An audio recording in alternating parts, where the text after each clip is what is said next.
Yo, what's up everybody? Hope you're all doing great today. Let's talk about Liberia, man. This place has got some serious history, and it's super interesting. This West African nation has a wild history. From its roots to its modern-day vibe, it's a story worth telling. Picture this. Early 1800s, America's got slavery issues. Understatement of the century, right? The country was divided, and tensions were high.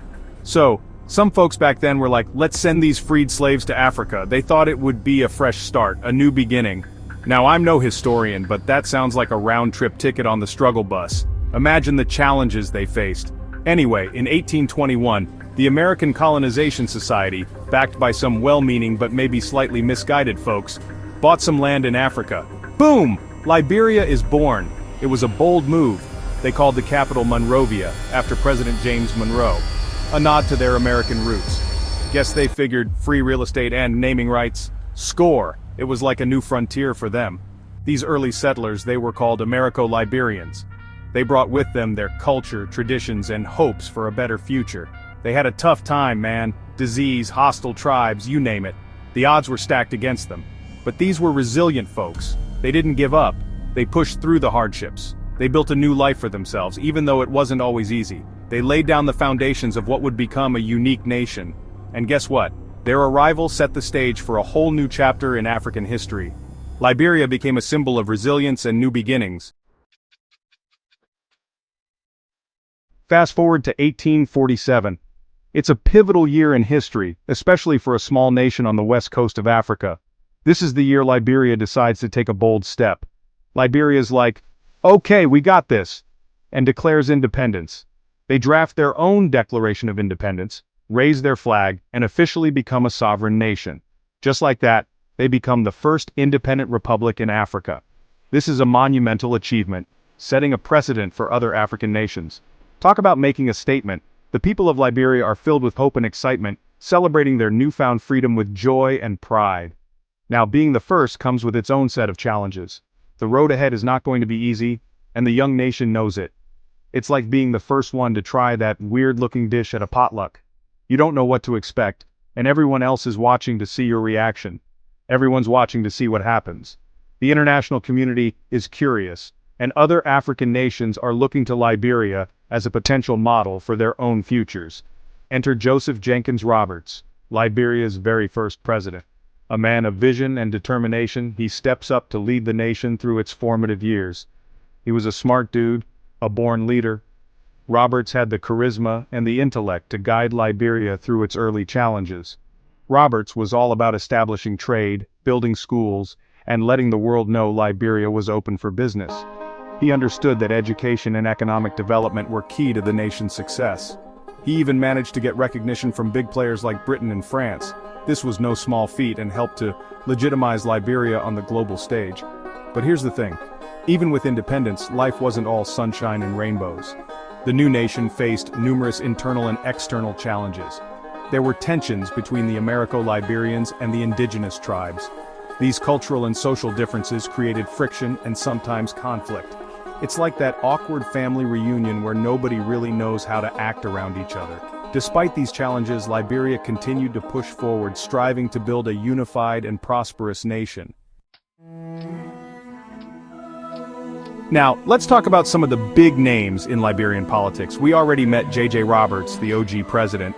But then came William V.S. Tubman, who served as president for, get this, 27 years. That's longer than some marriages, people. Tubman was all about modernization. He wanted to bring Liberia into the 20th century, kicking and screaming if necessary. He built roads, bridges, and schools. He even opened up the economy to foreign investment. Now, some folks said Tubman was a bit of a dictator. He did like being in charge, that's for sure. But you gotta admit, the man got things done. He's like that friend who always takes charge of the barbecue, a little bossy, but the food's always good. Section 4, Rubber, Rice, and Really Long Presidencies. For a while there, things were looking up for Liberia. The country was on an upward trajectory with its capital, Monrovia, bustling with activity and development. Streets were filled with the promise of a brighter future. They were exporting rubber and iron ore like crazy. These resources were the backbone of the economy, driving growth and providing jobs for many Liberians. The rubber plantations were vast and the iron ore mines were rich. They even started growing rice, which is a big deal when you're trying to feed a nation. Rice cultivation became a symbol of self-sufficiency and agricultural progress. Farmers worked tirelessly in the fields, ensuring that the staple food was available for everyone. But here's the thing about Liberia, they had this habit of sticking with their leaders for a really, really long time. I'm talking decades, people. Leaders like President William Tubman and President Samuel Doe held on to power for extended periods, shaping the nation's political landscape. It's like they found a pair of comfortable shoes and just refused to take them off. These leaders became fixtures in Liberian politics, their long tenures becoming almost a tradition. Now, stability can be a good thing, right? It can lead to consistent policies and a sense of continuity. Peaceful political rallies and stable governance were often seen as signs of a well-functioning society. But when you have the same people in charge for that long, it can lead to problems. Over time, these leaders might become disconnected from the needs and desires of the people. Government meetings and political decisions could start to feel out of touch, like maybe they get a little too comfortable. They might start prioritizing their own interests over those of the nation. The once dynamic leaders could become complacent, losing the drive to innovate and improve. Maybe they stop listening to the people. When leaders become too entrenched, they might ignore the voices of dissent and the calls for change. Protests and political dissent could become more common as citizens demand to be heard.